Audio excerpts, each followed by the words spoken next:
초사병이요? 예. 제가 만난 초등학교 4학년은 시험 성적이 나오는 날이면은 아침에 화장실 가서 토를 해요. 왜냐하면 이 성적을 받고 나서 이제 엄마 얼굴이 떠오르는 거죠. 예. 그러니까 너무 막 울렁거리는. 사실 엄마 얼굴을 떠올리고 불안해서 토한다는 게 참 가슴 아픈 현실인데요. 그럼요. 더 무서운 건 그걸 어머니가 전혀 모르고 있다는 거죠. 예. 이 아이들은 어른과 달리 자기 감정을 표현할 수 있는 능력이 적기 때문에 스트레스를 받으면 이게 몸의 증상으로 많이 나타나요. 네. 그래서 두통, 복통 이런 것들이 많이 나타나고 틱 증상도 스트레스가 심해지면 악화될 수 있는 거기 때문에 영향이 크고요. 이 어머님들이 우리 애가 중학교 되더니 달라졌어요. 화도 내고 막 이래요라고 하는데 대개는 이게 초등학교 때부터 쭉 쌓여 있던 게 중학교 와서 터지는 경우가 많이 있더라고요. 그렇군요. 야, 그렇게 하기 싫은 공부를 계속 해야 되면 그 아이의 팔자는 얼마나 불쌍한 팔자입니까? 불행한 거죠, 진짜. 네. 네, 참 자기가 공부를 좋아야 되는데 우리 김 교수님께서 지난번에 말씀하신 거 네. 뭔가 어느 정도 수준이 되려면 한 과목당 그렇죠. 한 분야에 5,000시간 5,000 정도는 시간을 투자를 해야 된다. 뛰어야죠. 공부를 잘하려면 한 과목 5,000시간 투자해야 되는데 네. 그 과목을 싫어하면 어떻게 5,000시간을 투자할 수 있겠어요? 예, 사실 네. 즐거워야 네. 되잖아요. 네. 그래서 사실은 공부를 할 때 정서적인 안정이 상당히 중요합니다. 그래서 정서적인 안정을 가져야 되고요. 또 감정에 휘둘리지 말아야죠. 뭐 기분 나쁘다 그래서 공부 안 하면 안 되고요. 또 동기가 상당히 중요하거든요. 그래서 물론 이제 그 이전에는 외적 동기라고 그래서 뭐 선물을 준다든지 아니면 뭐 어떤 애들은 뭐 팽이 좋아하면 팽이를 준다든지 그래서 공부하는 애들이 있지만 고학년으로 올라갈수록 그거 가지고는 안 되거든요. 그런 학습 동기가 또 필요해요.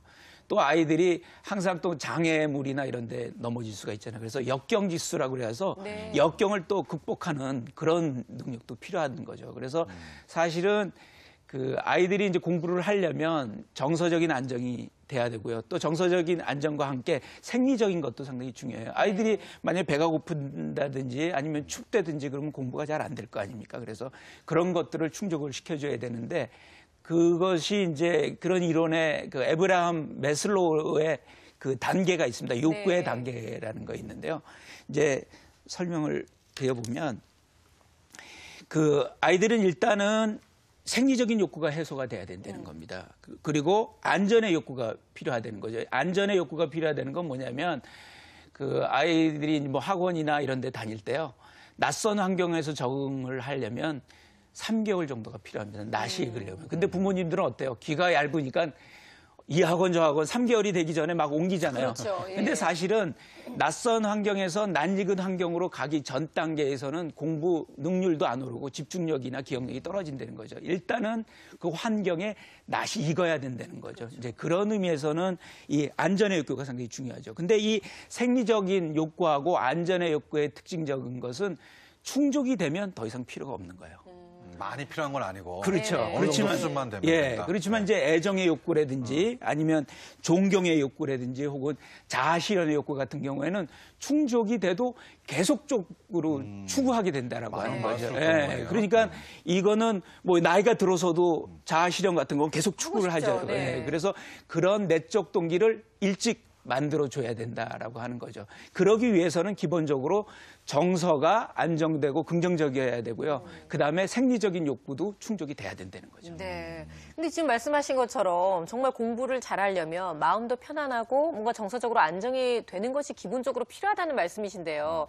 우리가 공부하면 어머님들이 일단 인상 확 집어 공부해. 너네 하라 그랬지. 일단 분위기 안 좋아지거든요. 그렇죠. 아이들 입장에서도 엄마하고 공부하면 일단 안 좋은 기억밖에 없다는 것은 결국은 아이들이 우리가 부모가 아이들한테 공부라고 하는 이미지 자체를 굉장히 좀 부정적으로 만들어주고 있는 요인을 제공하는 사람이라는 생각이 들어요, 선생님. 예, 본연에게 그런 경우가 많죠. 어머님들이 다른 건 다 사랑으로 대하실 수 있는데 이제 공부라는 거가 닿으면 예, 그게 안 되는 거거든요. 네네. 뭐 숙제한다고 했는데 계속 인터넷만 하고 있고 그러고 나서는 또 동생하고 놀고 이러면 시간은 자꾸 가고 이러다 보면 이제 너 당장 들어가지 못해? 이런 얘기가 이제 나오게 되는데 예, 현실적으로 어느 정도의 통제나 기준은 필요합니다.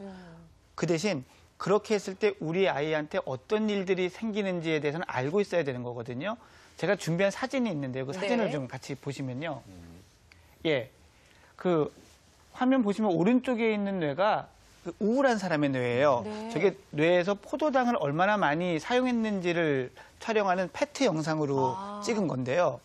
이 오른쪽에 우울한 뇌는 뇌를 열심히 안 쓰고 있는 거죠. 그러니까 우리 뇌의 연료가 되는 포도당을 별로 안 쓰는 겁니다. 그냥 이제 멍한 상태인 거네요, 예. 결국은. 눈은 뜨고 있고 책은 보고 있지만 머리는 안 움직이고 있는 거죠. 예. 반면에 똑같은 사람인데 우울한 게 다 없어지고 나서 뇌를 찍었더니 이번에는 뇌가 활발하게 포도당을 사용하고 있는 그런 모습을 보여주거든요. 네네. 그러니까 우리 아이가 순간적으로 우울해지면요. 저렇게 눈은 책을 보고 있지만 머릿속에는 안 들어오는, 즉 책이 눈에 안 들어오는 상황이 되는 거죠. 예. 이 상태가 5분 지속되면 그 다음에 아이가 하는 행동은 화장실 문을 열거나 냉장고 문을 냉장고 엽니다. 문을 열죠. 네. 또 야단치게 되죠. 그러면 더 우울하게 되는 거예요. 계속 이렇게 악순환이 되거든요. 이러다 보면 이제 공부라는 거랑 이 감정이 결합을 하게 되면 그냥 공부 생각만 해도, 공부 얘기만 들어도 기분